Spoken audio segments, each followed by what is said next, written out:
สบายดีสบายดีเบิร์สุขุสุคนพี่น้องจ๋าตอนนี้ก็สิเป็นเวลาเที่ยงเนาะเข้ามาปักสองมาแปลงรถพี่น้องเมื่อยนั่งถ่ายแล้วก็พากันหิ้วเขาดิพากันมากินเฟอเอามาให้เนี่ยสั่งเฟอมาพี่น้องน้ำใสๆเนาะเป็นเฟอฉีดงัวพี่น้องกับสั่งต่ำนำก็จะมีผักมาแปลงรถแอร์โบเย็นเนาะมาแล้วได้เปลี่ยนยังก่อนเปลี่ยนแพงคอยมันออกเปลี่ยนแพงคอย มีแนวเสียเงินเกิดขึ้นพี่น้อง4,000หาคุณเนาะประมาณ2 ชั่วโมง3 ชั่วโมงเปิดสิได้เมืออดบ่ได้นะหิวเขาว นัวอยู่แซ่บแซ่บดีบ่ ต้องชิมนำก่อน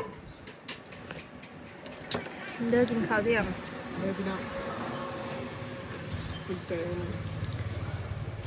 บ้านอะไรที่เมื่ออย่าใส่ร้ายน้ำตาลไผซื้อบ่มักปรุงก็แบบกินได้เลยพี่น้องคอยน้ำมักปรุงไทยกระปุกปานนี้อากาศร้อนเนาะบ่ได้ถังน้ำโซลาร์เซลล์มันนี่เขาจะบ่ทันได้มาก็เลยมาแปลงรถก่อนเนาะพากันออกหน้าเดี๋ยวนี้ออกแล้วก็เข้ามาเจ้าบ่ได้มามื้อนี้ ได้ก็จะไปแป้งรถเขาจะซ่อมรถเฮาก็มาซ่อมรถซ่อมรถแต่ละทีกับพี่น้องบ่ได้เบิดน้อยๆจ้าปานนั้นก็ไปบ่หยุดเด้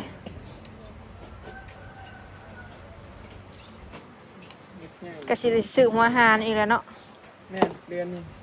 อาหารต่ออยู่แปลงแต่ละเทื่อน่ะก็เทื่อละ10,000 20,000 4-5,000ยังว่าธรรมดาเด้นี่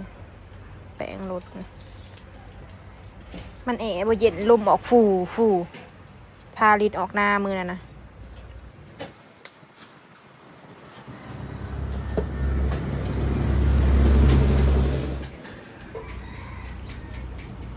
ผิด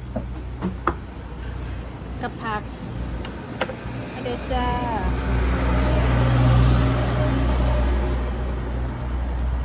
ไปซื้อหัวอาหารหมูเนี่ยดิไปนี่แต่ว่า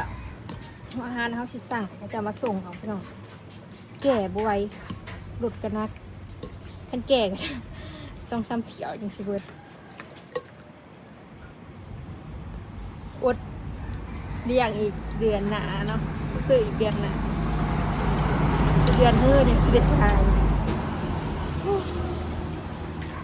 ายดอกมันจะสิเป็นอะไรเด้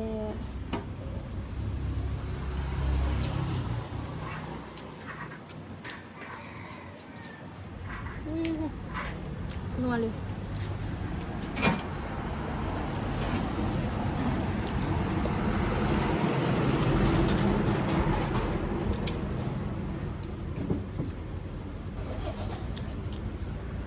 ทั่วเดียวก็กินบูเบิ้ลเนาะ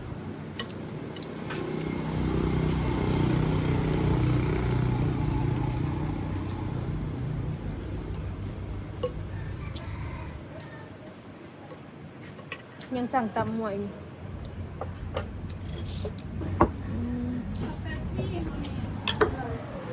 ตำมั่ว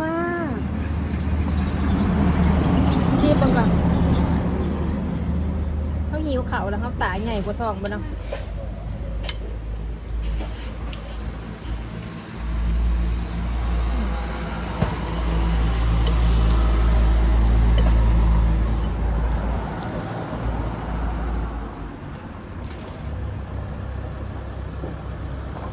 ได้บักหลาย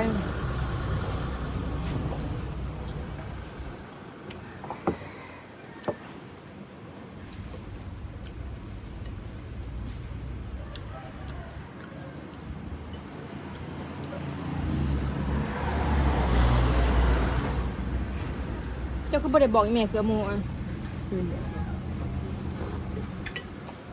ผู้เชยค่ะ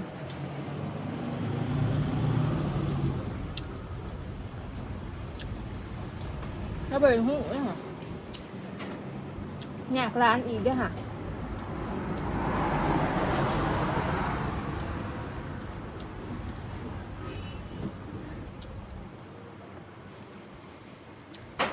มันบริง่ายแต่เราอยากร้านเราคือจะเกลือทำบ่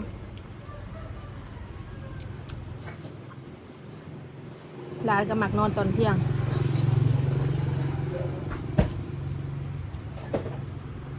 รู้ไหม ถกอาหารปลาไว้ก็ได้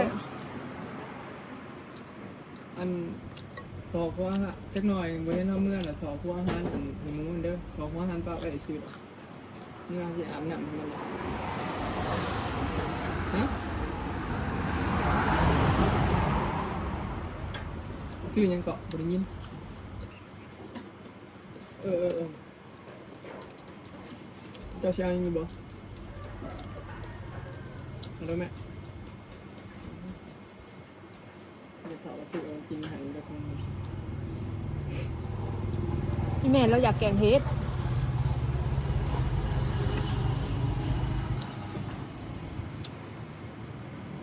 จะอยากแกงเฮ็ดเนาะเป็นเขากินก็อยากเบิ่งจิบเอาคือพวกให้ละโง่เขาแหละคือเพราะ ตามผู้เฒ่านั่นแหละเดี๋ยวเขากินข้าวก่อนเนาะ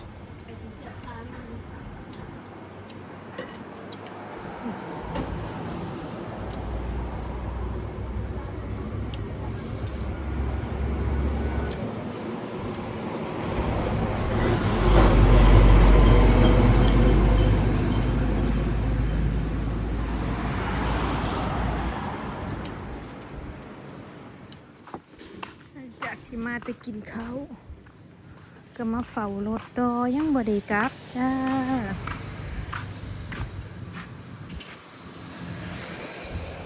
เปลี่ยนอนามัยเปลี่ยนหยังก็เฮ้ย เปลี่ยนมันหมอกองแอว หมอกองเอ ให้มันกองแอว สำรวจห่างบัตรมีการซ่อมเกิดขึ้นนะคะ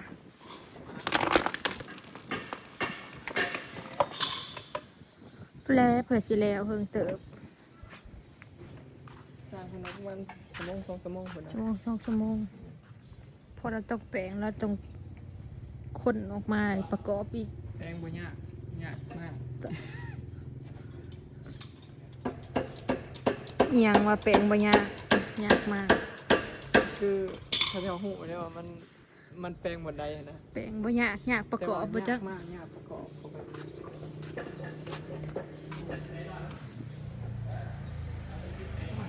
เอาออกเบิดเลยริมสูงริมสักตะบกตะโลเจ้าบ่ได้มีหยังในรถบ่อยคิดดี บอกตัวนี้ได้เนาะไอ้ตัวกองเอียงก็เคิร์ดเอียงก่อนนี่ แพงเย็น เพลงเย็นตัวมันเสียเนาะมาก ที่เสียน่ะบ่ได้เอียงเนาะตัวนี้อันเดียวนี่นะมากรถเบิดคันเพราะแพงคอยเย็นมันบอกนี่แพงคอยเย็นมันเสียเนาะขี้ฝุ่นเขามันเบิ่งแพงมันเลยพี่น้องขี้ฝุ่นเกาะบ่ได้เอามาล้างแอร์เลยมันก็เลยเกาะในบ้านเฮามันขี้ฝุ่นแดงหลายเด้บ่คือเฮาแล่นทางกันทางยางเด้เนาะถ้าเราแล่นทางยางมันสิบ่ค่อยรถเฮาสิบ่ค่อยได้ล้างแอร์บ่อยแล้วก็แอร์เฮาก็สิเย็นเสมอตลอดเนาะแต่ว่าขี้ดินแดงมันก็สิเกาะแบบนี้พี่น้องแม้แต่รถจอดอยู่ซื่อๆก็ตามเนาะคือแอร์บ้านคือกันทางดินแดงแพง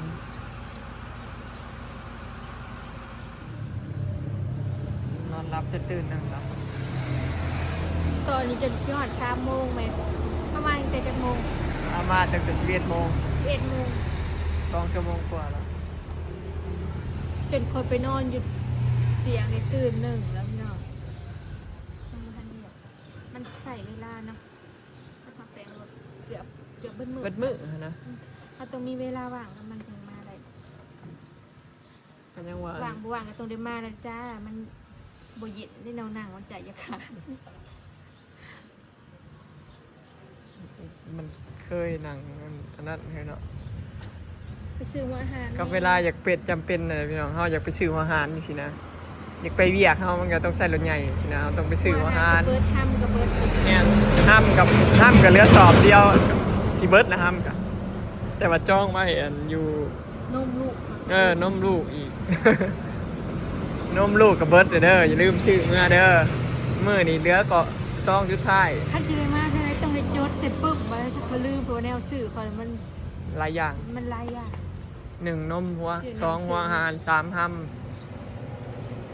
สงสัยก็สิตื่นนอนแล้วนิดไป ใครเป็นสลอยบอกว่าเมื่อกี้คอยลืมเลยคอยคิดมาแต่บ้านเนี่ยว่านมลูกพอเหลือซองสุดท้ายเลยต้องซื้อเป็นแก๊สนะ จากนมบ่มีจากไหนจากนมจากขวดนมคลองคนนั่นแหละบึดไวๆ ไว้ แต่ว่าอาลีเป็นกินนมบกเปลือกคนอยากให้กินนมหลายๆแต่นางกินนมอะไรชงทุกเครือนะเคยเบิร์ดแต่เอาเอ้ย สิเหลืออยู่หน้อยหนึ่งบางเทื่อกับเบิร์ดยามหิวแห้ง ถ้าชงหาอ่อนเบิร์ดดอก ๆหกเบิร์ดบ่แม่นซื้อส่งหกแต่ละเทื่อ ข้างอ่อน1 2อ่อนแต่ละเทื่อนะบ่เคยเบิร์ดแล้วก็กินบ่หลายอีก สงสัยสิได้ซื้อวิตามินให้กินแล้วกันนะ อืม เห็นบอยเขาไปศึกษาเหมือนกับเห็นหลายคน